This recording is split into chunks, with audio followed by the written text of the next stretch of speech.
when I disagree with the IEP.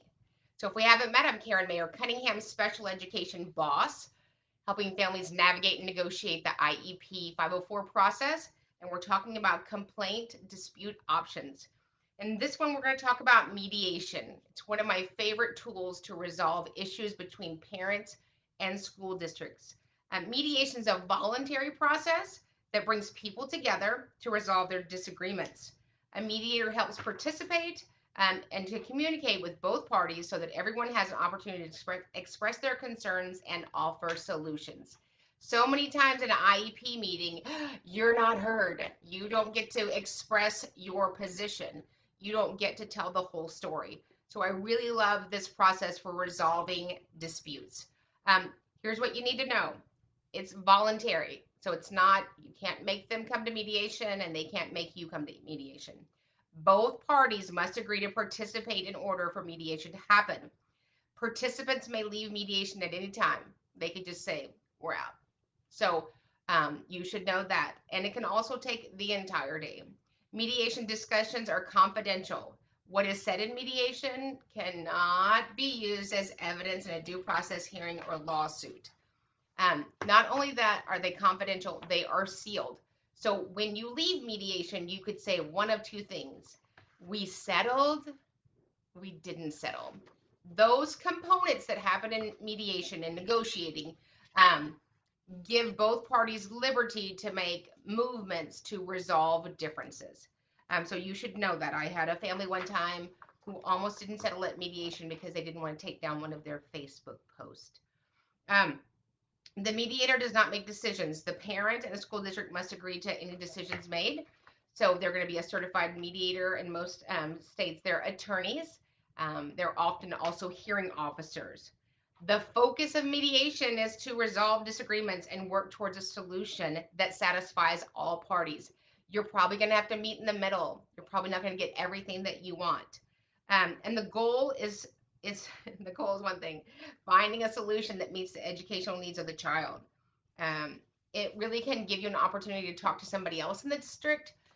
When you're in a disagreement at the IEP meeting, it stops there. Lots of times parents believe, well, I'm sure that the head of the district knows about our situation. They don't, unless your campus is calling admin going, hey, I'm breaking laws over here, click. Then the special education director is not going to know about your case. And obviously it's the most important thing to you, but districts are large and sometimes they don't know about a concern or situation until you file some sort of resolution process in your state. People tend to be more satisfied and follow through with the terms of a mediated agreement because they developed it together. It's not a hostage situation.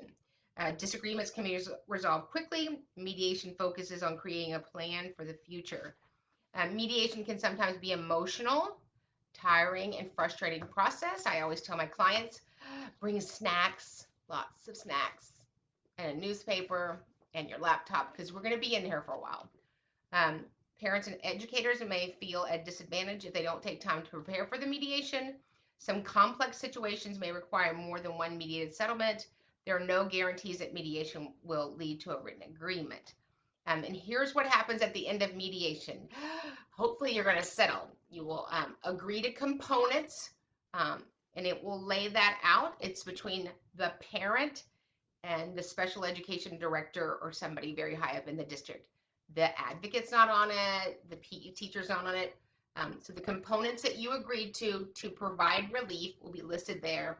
And then there'll be much language about how the school district is admitting to or accepting no liability. So that is a requirement that you sign off on that. And as one of the great hearing officers and mediators told me, she said, it's like we all go to the sink and wash our hands with hot soapy water, hug it out, and we don't ever talk about this again.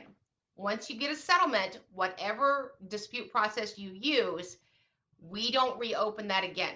So if I get a settlement today, then I can only move forward. I can't all of a sudden go, oh, I forgot I was mad about something else that happened in the past.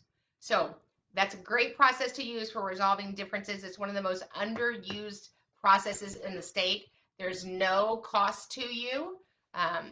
There's no cost to the parents. So That's a great consideration, and it doesn't stop your other options of filing as well if you don't come to a settlement. So like the channel, hit the bell so you know every time we do a video, we go live. Share this content. Did it bring value to you? Remember, we're doing this for one reason. Successful student outcomes, when we get it right for the child, we get it right for everybody, and we get it right a lot. I'll see you guys in the next video.